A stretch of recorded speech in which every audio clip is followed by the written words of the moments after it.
let's just put this question out there. Not that this would ever happen. It's just a hypothetical. But if you were to get divorced, like what would be, and you made a golf purchase, what would be the purchase you'd go after first? This is going to be a real hot take. I think it wouldn't be clubs. Okay. I think if that's the case, I think I know what it would be. I'd buy a golf cart. Boom. I knew it. Would you go gas or battery? Gas. Yeah. I'd probably go diesel. Honestly, I would probably buy the most heavy duty golf cart that you could still put on the course. Yeah. Because then I could use it for chores and shit. Yeah. I'd have a box on the end. It would be a glorified side by side. I would somehow rig the box to also hold my clubs. Yeah. Because I would want it for golfing and choring. Yeah. Golf carts they're sneaky good. They're sneaky good, like utility vehicles. Yeah. Almost. I know, like my in-laws have one at the lake. It's got the seats on the back, so it doesn't have the bag holders. Same as my grandparents. They did the same thing. Yeah, and it's got like, I don't know, studded tires, and the fucker goes like 25, 30 probably. Dude, you could so at the campground on Grandma and Grandpa's, the back seats fold down to just a flatbed, basically. Yep. So you haul firewood on there. That's exactly what we do at the lake. Yeah. So I would do that. I would get a glorified side-by-side golf cart. Yeah, I actually really like that. You could even make some sort of box to like with kind of railings, kind of. Yeah. To throw on top of the flatbed. And, realistically, what I could do, I could just fucking ratchet strap my clubs to the pole on the side. Exactly. I'm not too proud to do that. Yeah, I think. God, if I were to make a purchase, like hypothetically, and I'm never gonna get divorced. No. But if, let's say in a freak world I did, I think, it wouldn't be new clubs. I think it would probably be one of those lab putters. Oh, I mean, I'd get a Scotty if I was going to get anything fancy. Yeah, see, the lab putters are like $600. How much is a Scotty? Isn't it? It depends on what kind of Scotty you get. I mean, you can pay upwards of like $1,000 some for a Scotty Cameron. Can you look up like just type in $1,000 Scotty Cameron and see what pops up? But yeah, I mean, they also have like special edition Scotties and things like that.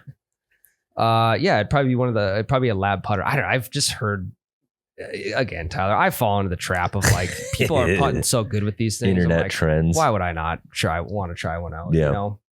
If I ever see a rep on a course, I'll hit a few putts with it. I'm not gonna fucking buy one. Yeah.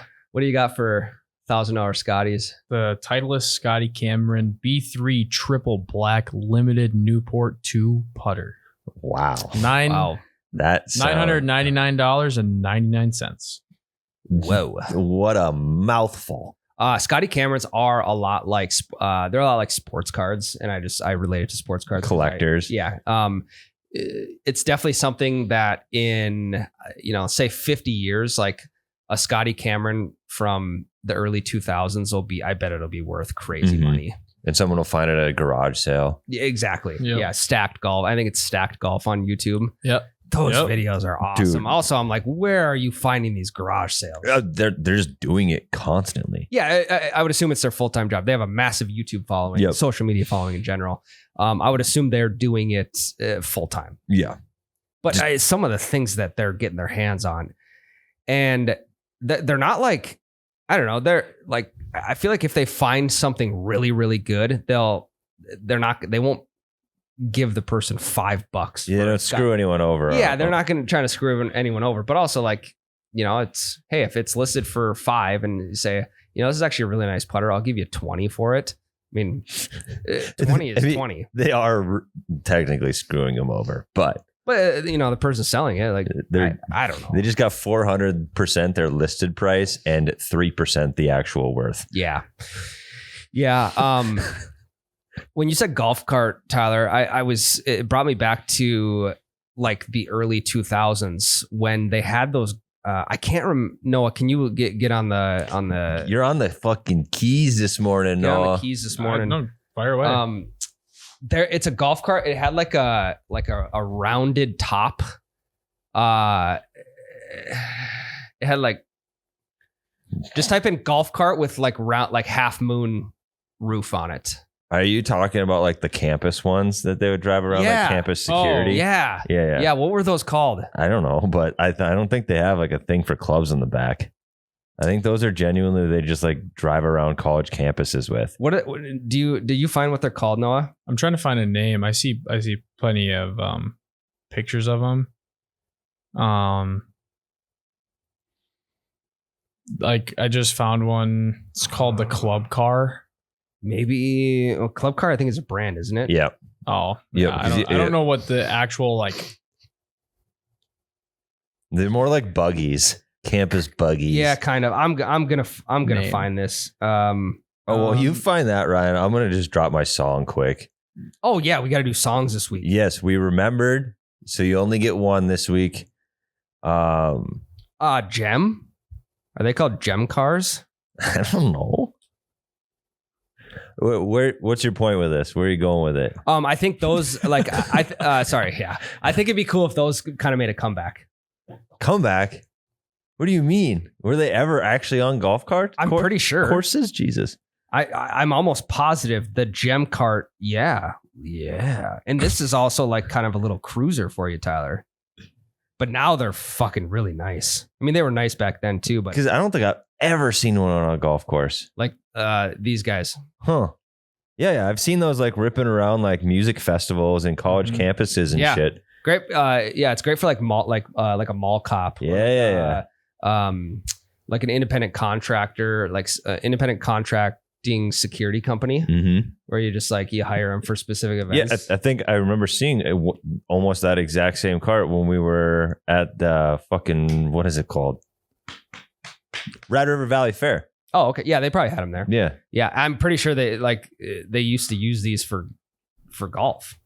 I could be very wrong, but I've never seen one on the golf course, so, but you could be right. Then maybe they do need to make a comeback. Before we get into the podcast, we are presented by Nicolay Law, your family lawyer. only the best personal injury lawyer in the land. In the land. I'd like to say in the Midwest, but I think we can venture out and say the land. I think so. I think he's the best lawyer that isn't on sea. Yeah. And, you live in a bigger city. We both used to live in Fargo. It's true. Riding a bike. Schmacked. Call Russell. Riding motorcycle. People texting and driving, not paying attention. Call Russell. Call Russell. He's the guy that you're going to want to get on the phone. You know, hey, cops are there, whatever. It's like, before I talk to you, I got to call my guy, Russell Nicolay. Hey, do you know the Wi-Fi password to this closest building? I don't have unlimited data, so I need to hook into the Wi-Fi so I can get on nicolaylaw.com and figure out my options before I speak to any of you. Yeah, you can absolutely do that if you have the time while you're laying there with your mangled wrist. nicolaylaw.com. You should see if Russell Nicolay can get you some damages on the rake. Yeah, on the company. If anyone could do it, Stanley. yeah, it'd be Stanley Russell. Rake. Yeah. Okay. Well, I got the website I got it bookmarked in my phone. Perfect. I just hit number 1 and then dial. It calls Russell Nicolay. So, guys, if you're ever personally injured, you know who to call. Russell Nicolay, nicolaylaw.com. Yep. We got Breakfast Ball Cart Jam songs of the week. Yes. Yep. I'm starting you off with, this is another deep cut. I think you guys won't know the name, but you will know the song. Yeah. Santa Monica by Everclear.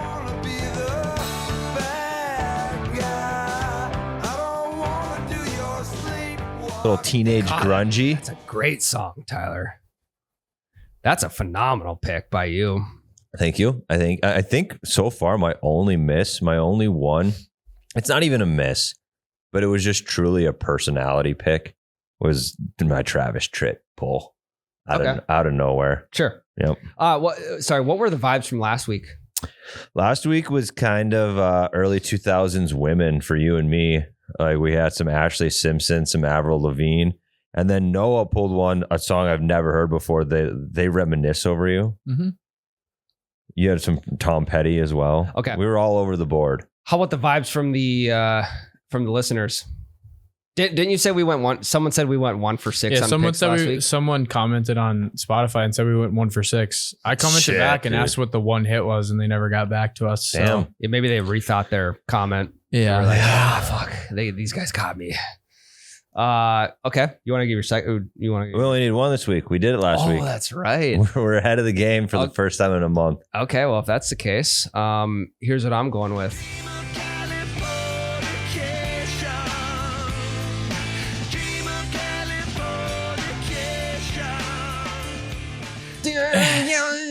I used to have, I had a Red Hot Chili Pepper CD that I would listen to on the bus, and it was my bus ride was almost exactly the length of the CD. Hell yeah, that's clutch. You probably had one of those like a colored CD player, like a purple, it was bright cherry red. Oh wow, okay. Yep. I had a purple one, perfectly round, barely fit the CDs.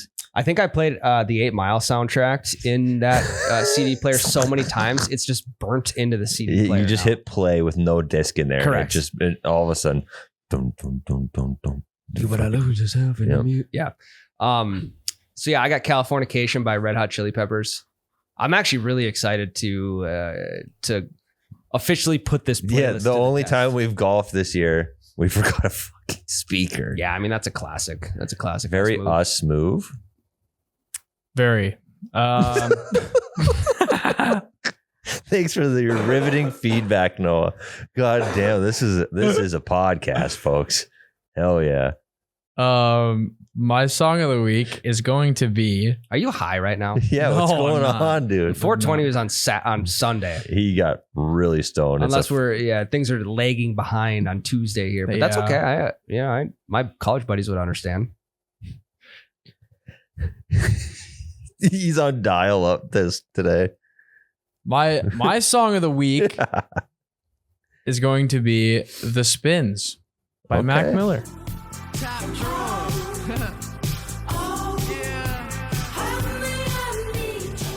Yep. It's a classic. I appreciate, me and Ryan are always, whatever, week to week, we always end up being the same genre. You're the variety.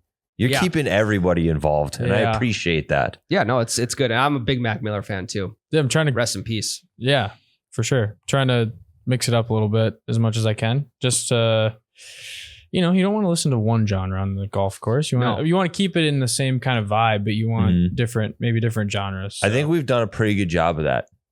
Agreed. The vibe is pretty consistent across everything except for randomly one beer. I was just, yeah.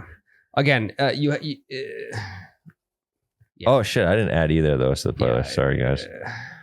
When you first start out with something, you gotta sometimes you gotta just jump in to get the feet wet, and then you can, feel out how deep it is after. And that's what I did. I jumped in, not knowing how deep it was, figured it out, and now I think we're on the right path. I think we can probably just delete my selections from week one. No, they live on. But hey, it's your legacy. You never know.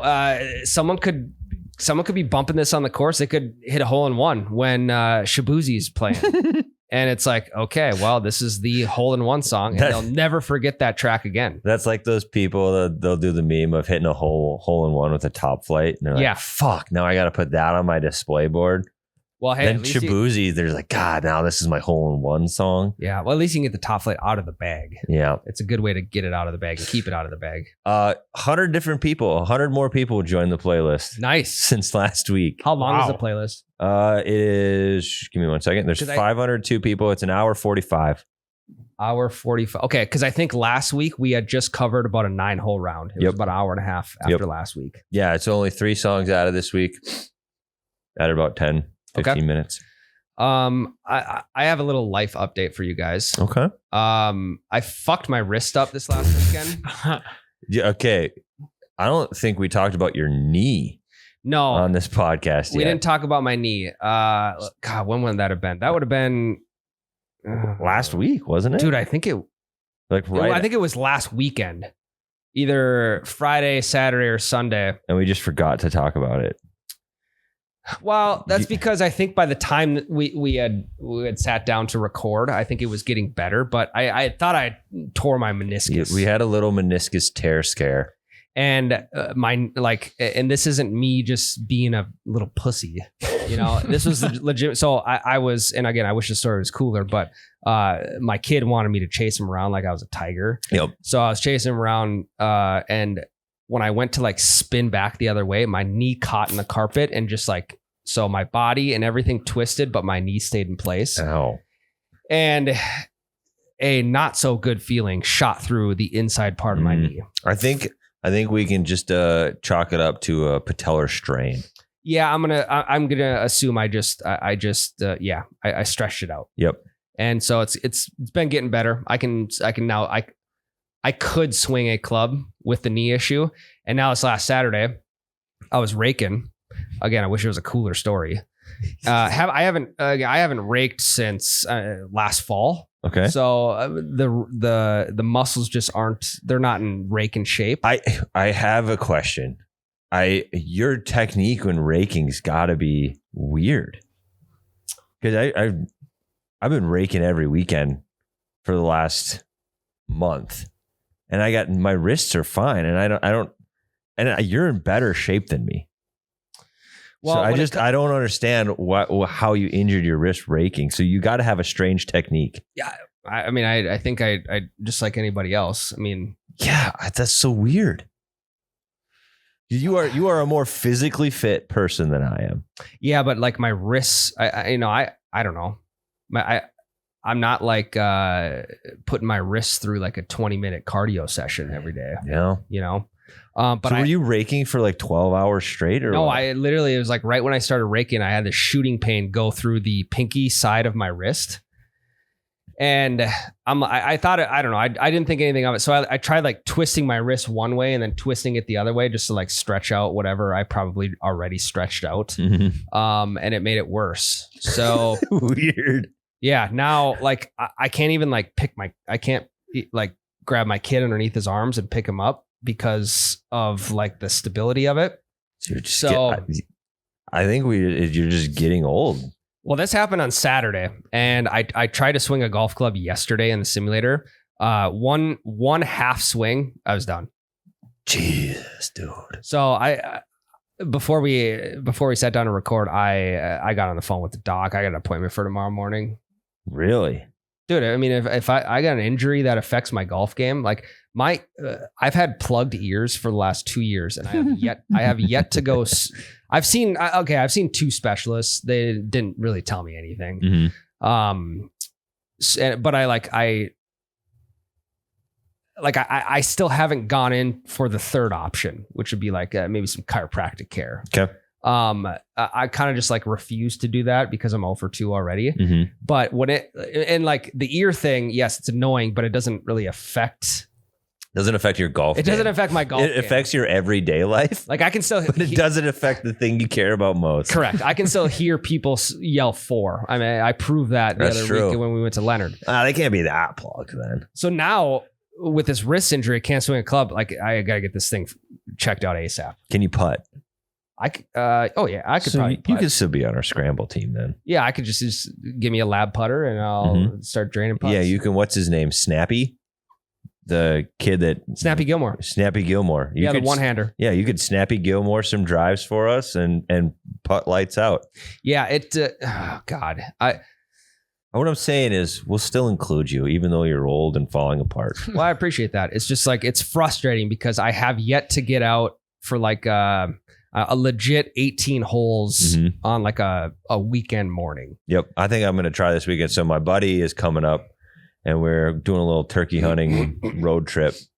And if we get a bird, it's going to turn into golf weekend. You get a bird in the field, you're going to get a bird on the course. That's right. So spirits have been down a little bit because obviously that's the one thing that's just been running through my mind. So I got to get that baby checked out tomorrow morning. Hopefully it's just tendonitis and nothing torn in there. But I don't know. Put me in a splint or give me a brace. Put me in a splint. Do whatever you got to do. Yeah. Give me a cortisone shot. It's been back-to-back summers to start the golf season off with injuries. I know. You had a double whammy. Yeah, it's just I just don't understand. Like I'll be 32 here in a couple months, and I don't know. I've never really been injury prone. Like I've had arm issues playing baseball and stuff, but now it's just this is your non-throwing arm, correct? Correct. This is my non-throwing, but it's my lead hand in the golf swing. Yeah. So it's just, when it rains, it pours, I guess. Noah, how excited are you to get old? Not very. I'm getting there already. It's weird. I don't know why. It's just weird that when you hit like 29, 30, things just change drastically. you got to be a little bit more careful. 35 is actual middle age. Like everyone always says, you have your midlife crisis at 50, but nobody lives to be 100. Yeah, the average lifespan is like 76. Mm-hmm. So we're approaching true biological middle age. Yeah, it's just it's frustrating, but put it on my tab. Get me back on the course, doc. Yep. We gotta. Yeah. So you have a doctor's appointment tomorrow. Tomorrow morning, right away. Which is actually surprising. I called 20 minutes ago and got me in tomorrow morning. Oh, yeah. So I don't know who I'm getting in with. I could be getting in with the fucking janitor at the hospital. It'd be hilarious. You just took whatever appointment you get. It's an ear, nose, and throat. You'd be like, well, okay, perfect. My wrist hurts, but could you check my ears? Yeah. Hey, I saw you a year ago. Now give me some answers. Damn it. Still plugged. Check my wrist though too.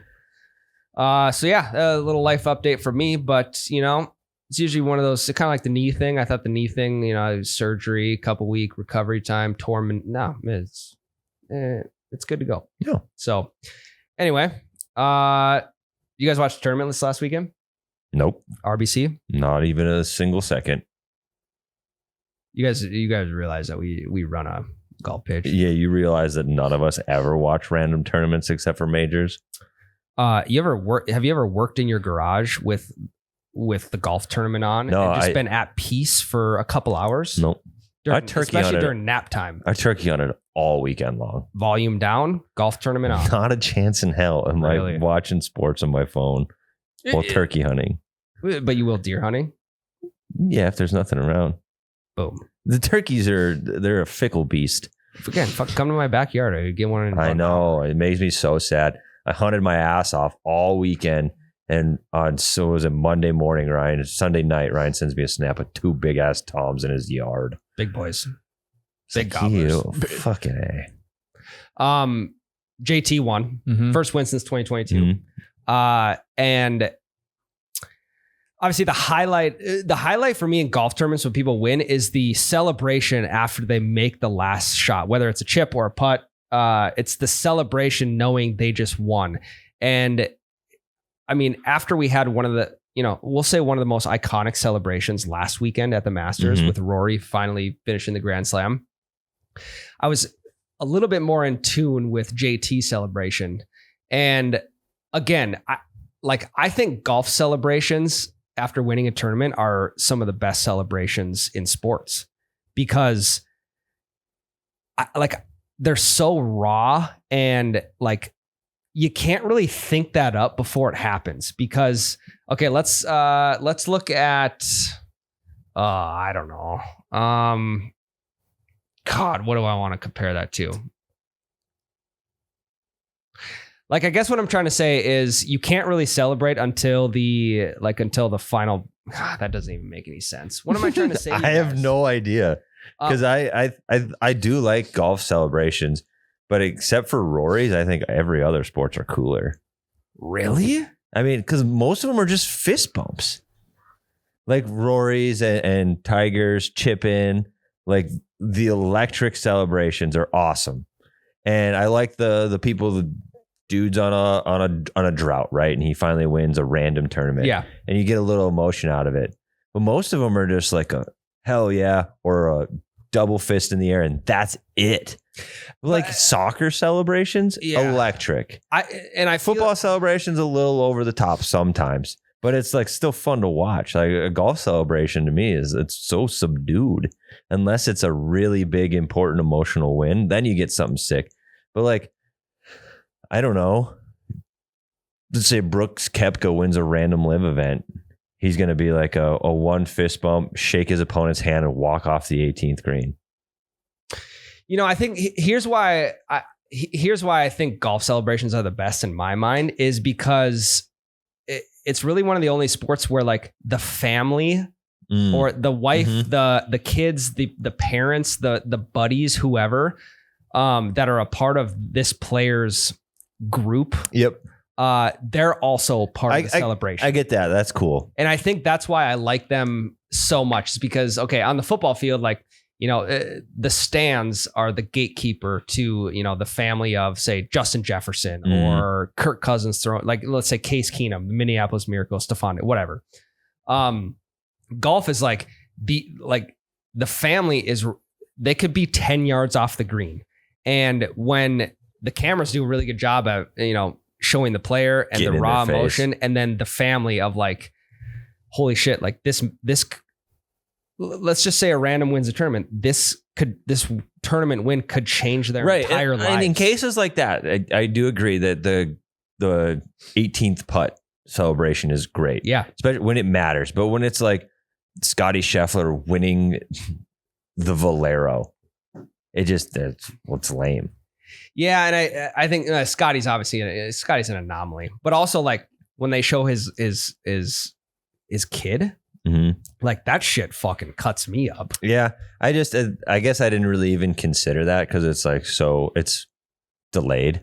Or like when they have the whole thing on the green. Yeah. And to me, that was what I was picturing as celebration. They shake their opponent's hand, they fist bump a couple times. Yeah. And then they walk over slowly and hug their family. And like when they panned over to JT's dad, like JT's dad's been his coach his entire life. And for some reason, you know, it's like I got to swallow down the lump in my throat a little bit. Okay. I don't know why. I get it. I know it's so family oriented. The win is so family oriented usually. I'm understanding your mindset more now. Yeah. Yeah. And I had a hard time conveying that. I think I got there. Yeah. Because pure electricity, not golf, but emotional. Yes. Golf. Yes. Yeah. And I don't know. Because like you can't even Rory's Masters win, I don't think holds a fucking candle to the Minneapolis Miracle. No, and obviously, like as far as celebrations, like yeah, it's a hell of a lot more emotional, but the electricity of it all is not even close. I mean, I think it's up there though.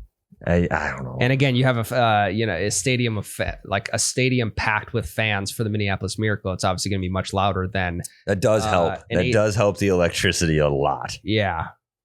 Yeah, I don't know. It's just something that I noticed watching JT win. I thought it was pretty cool. He's like now second in the FedEx Cup rankings, which what was it, 2 years ago? He damn near holed out a like 30-yard chip just to like secure the last spot in the FedEx Cup. And he's had quite a roller coaster of the last 5 years, dude. Golf, so streaky. It's. Why people choose to play golf, I don't know. Because like if you're not good Says the guy who got a doctor's appointment for his bum wrist the second he heard it. Well, but again, like everyone, like we're all here because I don't know, for a multitude of reasons. Like we like spending time with our buddies. We also really like the emotion that comes with golf, the highs and the lows. But as a professional with millions of dollars and reputation and the media and all that shit on the line, yeah, when you finally get that win after, you know, for JT 3 years, like it's been 3 years. Well, 2022. Jeez, dude. So he's had some good finishes though, at least. If he's second in the FedEx Cup standings. Yeah. I mean, he's been up there. He's been up there. So yeah, just my thoughts from last week's tournament. JT finally got a jacket. Good. The plaid jacket. The red plaid. Yeah. Can't wait for next year's RBC dinner from JT. I wish they'd do what kind of tournament I wish they would do? I wish they'd do like a Stormy Cromer Classic. And then they give, I don't know, like let's say a gold plaid Stormy Cromer to the winner. But it's not one you can wear. It's just like it's a trophy. You'd have to have that in Michigan, right? Stormy Cromers are from Michigan. I'm pretty sure. Yeah.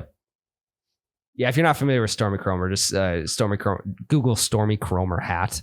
You'll understand. Yeah, they're like those ones with the flap and the tie-ons. I've worn them on the pod before. Yeah, it's their classic is the red plaid. Yep. So. Yep. We were talking about Miles earlier. He sent Ryan and I a post that I think is very interesting. It is Tiger Woods' caddy. Okay.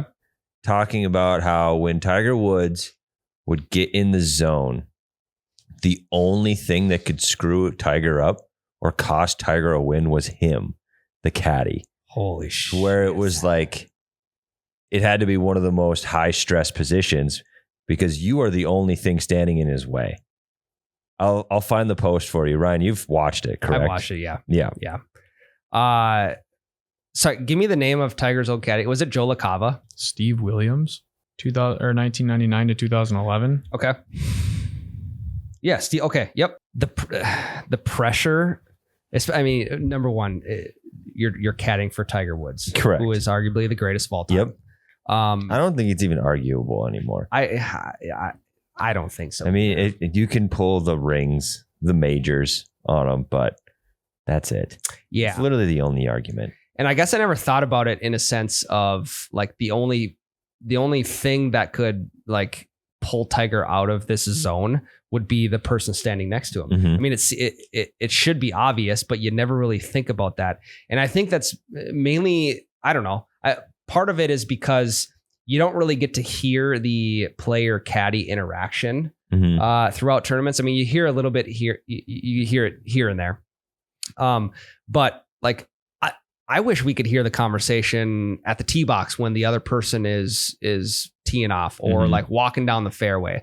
Like the shit that's being said, it's like, okay, we don't hear it, so we don't think it's that big of a deal. But in reality, it could like make or break the next shot or the tournament in general. Well, just think of how crazy it is. It's kind of like, I mean, I always relate everything back to football because it's the sport I know the most, right? It's like when a quarterback takes over and they're calling their own plays at the line. The coach just kind of has to get out of their way. The coach could fuck that up. Right. So it's like if the coach gets in the earpiece on in a helmet and is like, hey, you have to call this. Quit changing the play at the line.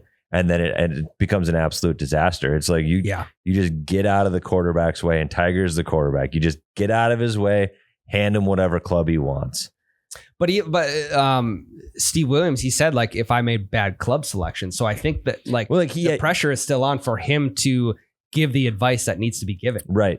I mean, at what point though is like, can Steve just be like, hey man, you're in the fucking zone, just follow your gut.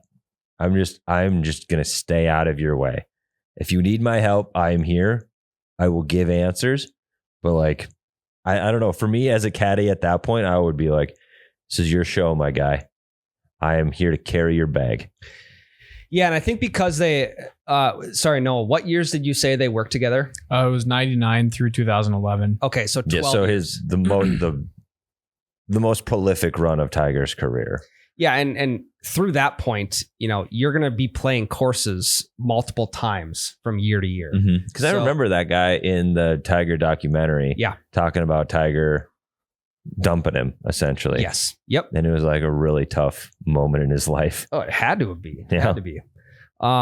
You know, you'd think after the first couple of years and playing courses multiple times, like, yes, as an outsider, you'd think, you know, and you hear that story from Steve Williams, you'd be like, wow, the pressure had to be insane. But also, you know, you play Augusta for the 8th time. You kind of just, you don't really stray away from what's right. Right. So instead, you know, let's say your second shot in on this hole, it's an 8 iron, but if you start fucking around saying like, I think we should maybe hit a 7 because of this, like, yes, it's good advice, but like, let's just hit the 8 iron. But the thing is though, when the better you get, the more options you have. That's very true. So very true. He's the best to ever do it. So he has a significant more amount of options than even the 150th ranked golfer in the world. Yeah. You know, like obviously compared to us, it's not even a good comparison, but even against another good golfer, Tiger had way more options. Yeah. So there's more things that he needed to decide with every single shot. And so the pressure for the caddy to help guide direction had to have been through the roof, obviously, if he's talking about it. Yeah. Because like he could suggest anything and Tiger had the ability to do it. So choosing the right thing is crazy. I wonder what that conversation was like when they parted ways. I'm sure it was tough. They for sure talked about it, and that he talked about like Tiger telling him time was up. And I think that goes for any player caddy relationship. Like Max Homa and his caddy just split. And I want to say they were really good buddies. Right. And it's like, like as the professional, you're the boss in your company. And in your company, it's, you are at the top, and then your employees essentially are your caddy, your agent, and your whatever else, marketing publicist, director. Exactly. So like you're the one who you can't really, there's no HR director that has a conversation for you. And if let's say if Max Homa wanted to part ways with his caddy, if he were to assign somebody else the role of telling him that he's fired, like that's a slap in the face. It's kind of just a bitch move in that sense. Disrespectful. You have to do it. Yep. But yeah, it's like, I don't know. As a player, you send out a text, be like, "Hey, can you meet me at my house at 8:30 tomorrow morning?" It's like, oh fuck, like what's gonna happen? I'm getting fired. That conversation would be, it'd be unbelievable to hear what those conversations are like. Yep. I think we should take a quick break. I'm toe curling a little bit. Let's do it. All right, gentlemen. Another r/golf gem find of the week. Ooh, our favorite place. Yeah, I mean it's one of the coolest communities. At times in my golf game, when things, the roller coaster has been at the bottom, there have been times I've considered transitioning over to r/fuck golf. But now is not the time. Have you ever posted anything? Never. Okay, me either. Not in r/golf, all my nerd forums. But one of my favorite things is like when somebody genuinely asks for advice, and there'll be people who be like, "Just quit." There'll be like some people that are like, "Dude, just stick with it. Golf's not supposed to be so serious. Just have fun with it, and the success will come." And some people will be like, "Yeah, it sounds like you should probably quit." And I giggle every time, and they have thousands of upvotes every time, and I laugh every time I see one. Those are good. Oh, and hopefully that person doesn't put him into a downward spiral. One line that my buddy always uses, like if he hits a bad shot, he's like, "These fuckers are going on Marketplace immediately." And so this, what I should do this next time? I should take like Facebook Marketplace photos of his clubs. Like when he's hitting a shot, I'll like go to the back of the cart and just take some good photos. Yeah. And then next time he says that, I should just airdrop them to him. Like, here you go, dude. Yeah, hey, post it. Yeah, I got the photos, and then I'll copy and paste the description for these clubs, and I'll just text them to you. Yeah, slightly used. There's something wrong with the driver; it can't hit it straight. So yeah, driver's in really good condition, just has a tendency to snap left. Yep. Okay, so r/golf. This is an ethical golf hack that Yeti 1911 ethical. Posted. So we can use this ethical golf hack. Because we would never do anything non-ethical. No, God, no. Unethical, Jesus. So he says, and this is what he does. He or she sign up for a blood drive at 3:30 to 4 p.m. Get off work early, book a tee time before 4:30 p.m. to beat the golf rush after work. You can do this every 8 weeks. So every 8 weeks, work can't like tell you not to give blood. I believe so. So every 8 weeks, you get on the schedule to go donate blood at between 3:30 and 4. You take a half hour, 45 minutes, however long it takes. I don't know. I haven't donated blood since high school.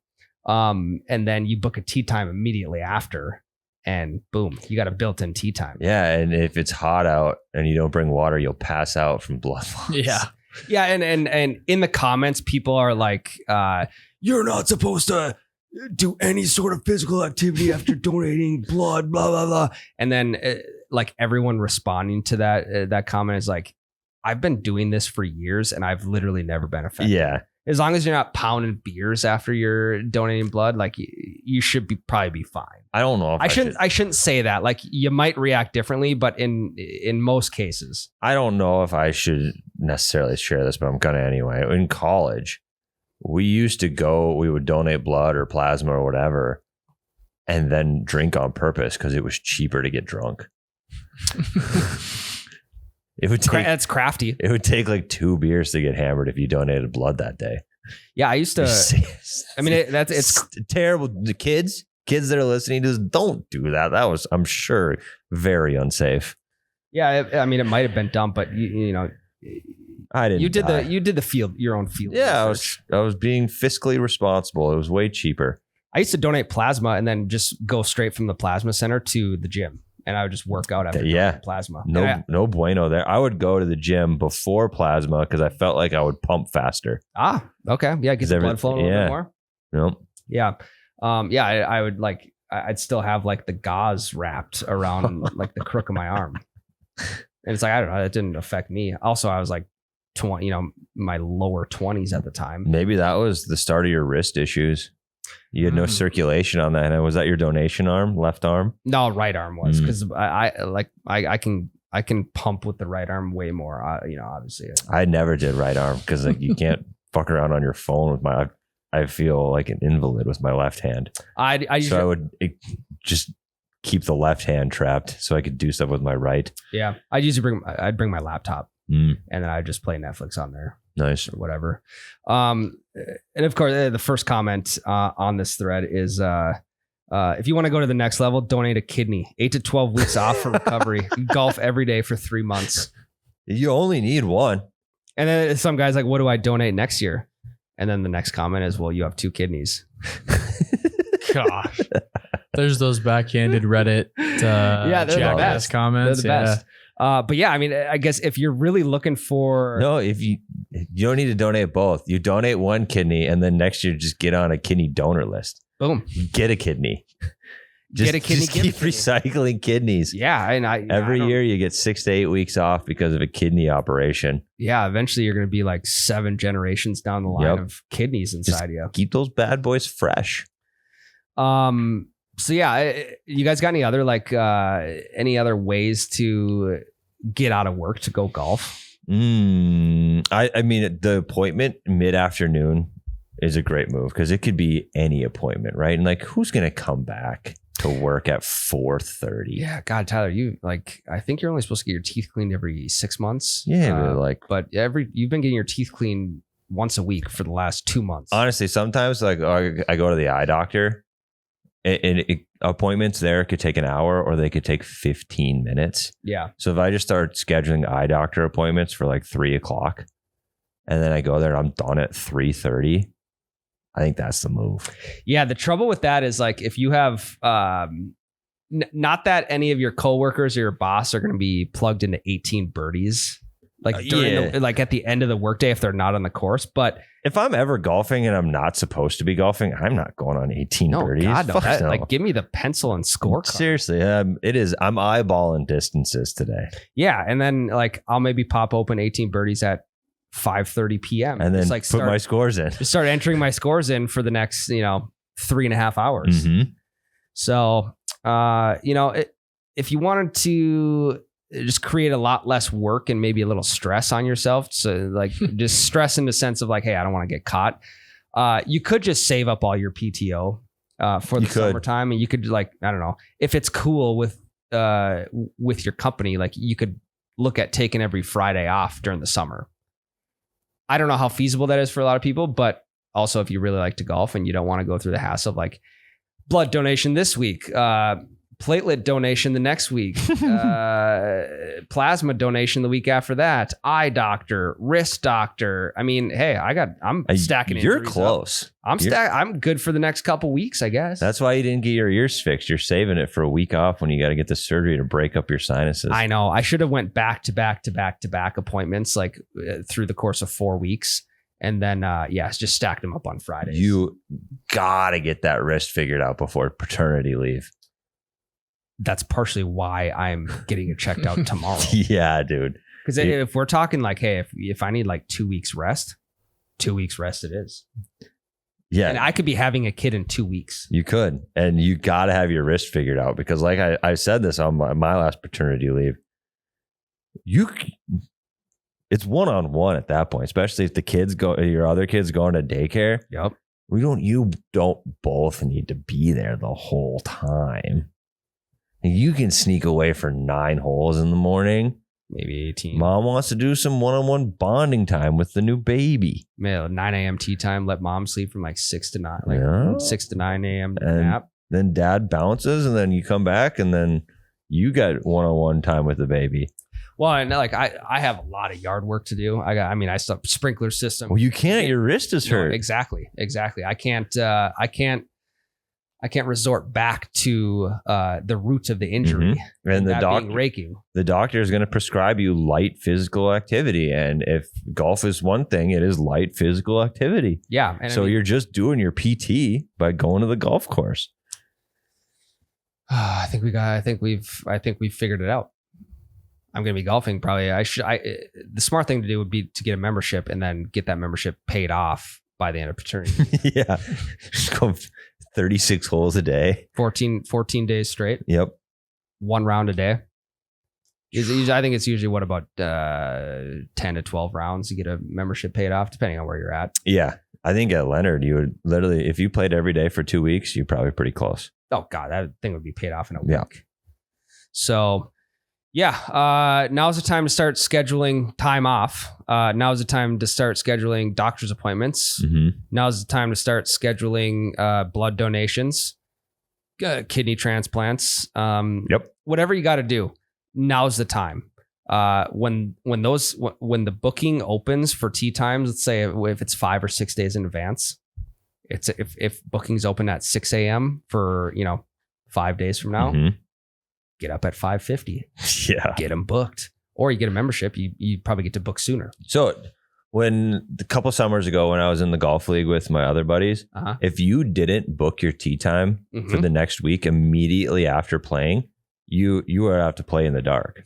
In the dark, or you have to play at 2 p.m. on a Wednesday. Right. Which no one can do because they have jobs. Correct. So literally we had one guy in the league group that we would finish the league round and he would go directly to the clubhouse and schedule the next week's round. Yeah, it's and we've discussed this many times, just the trouble that a guy's got to go through just to get a tee time. Like it is it's a dog eat dog world out there. It really is. Scheduling tee times. There's money to be made as a broker. For sure, which we've seen proof of in LA. And don't be that guy. Don't be the broker. Just wake up really early. Set an alarm for 3:30. Yeah, I mean, whatever you got to do, whatever time you got to get up at, it's worth it. Yep.